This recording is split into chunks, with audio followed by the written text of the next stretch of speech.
Hello, and welcome back to Standard American English Pronunciation. This is episode 1.8, and we'll be talking today about peas. Okay, last time we did bees. Bob, Billy, thrummed. Okay, now we're going to be talking about peas, which are formed in exactly the same way. You put your lips together, but this time you're actually going to be pushing forth more breath. The same way you did, for example, for F's, f, as opposed to V's, v, and with strong TH's, f, as opposed to soft TH's, the.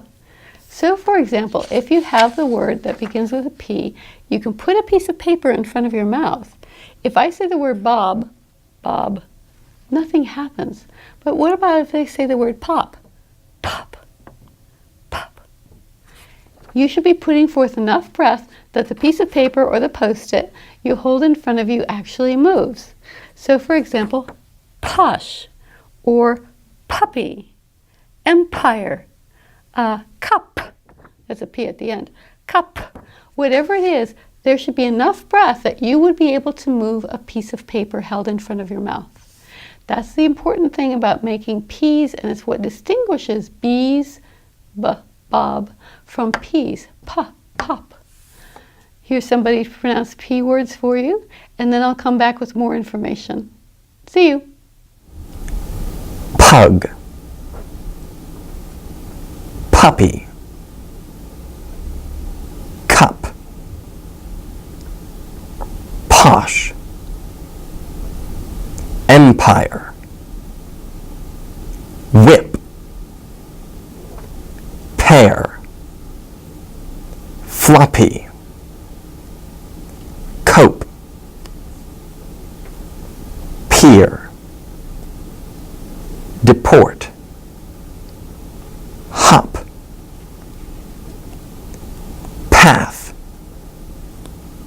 diaper,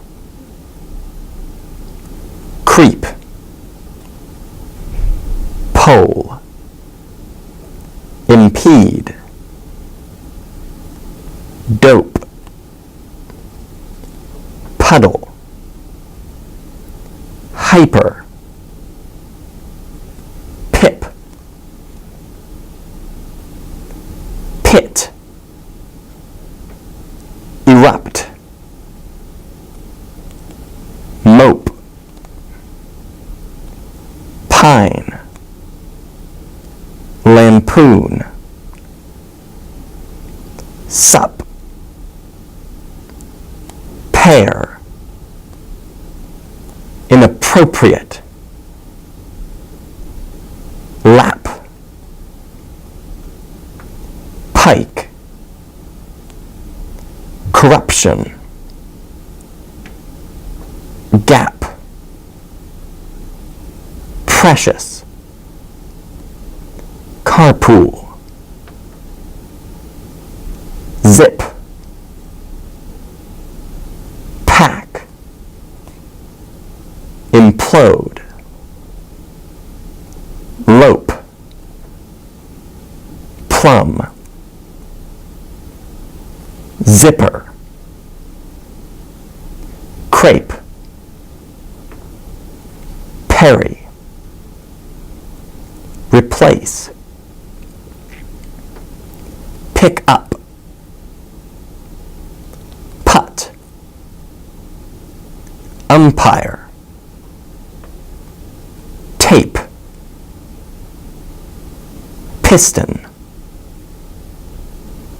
nappy, sop, previous, passport, rip, pall, whimper, ripe, pecan, topple, cap. The umpire pined for the puppy that had hopped after a ripe pear. Hi, welcome back. As with B's at the end, the way you pronounce your P's at the ends of words, cup, drop, drape, lip, makes a big, big difference, because listeners want to hear that puff of sound that you make, that breath that you make at the end with a P. We want to hear that because that's what tells us that you're saying a P instead of a B, for example, or a D or something else. Okay, I want to give you some exceptions to the P rule, okay, of P. And that has to do with P's that are not pronounced as P's. Bear with me. Okay, we have PH words like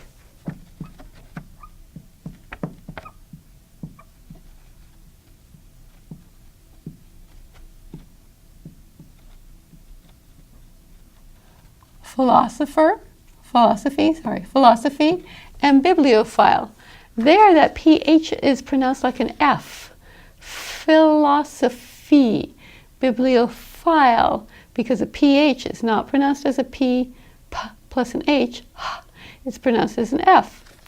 Another one is PN.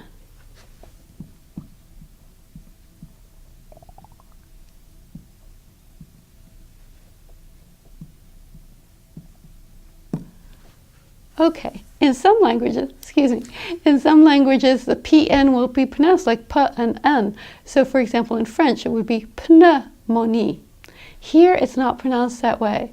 The P is silent. It's pneumonia, the disease that you get when, bacteria attack your lungs, for example. Pneumonia, a PN is pronounced only as an N.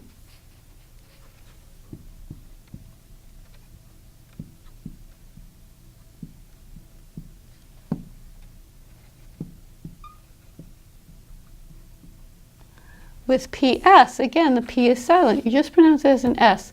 Psychiatry or psalm. And with a PT,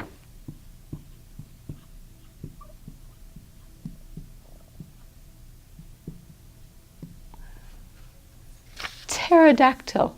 We don't say pterodactyl. We say pterodactyl because a PT, just the T is pronounced. Pterodactyl was a flying dinosaur, by the way.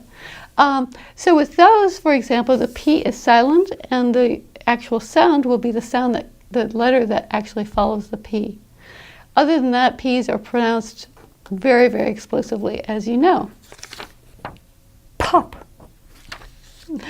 I'll see you next time. Next time I'll be talking about final S's that sound like Z's. So instead of a final S sounding like S, it will sound like Z. It will sound like a Z. So keep practicing. Good luck, and I'll see you later. Bye-bye.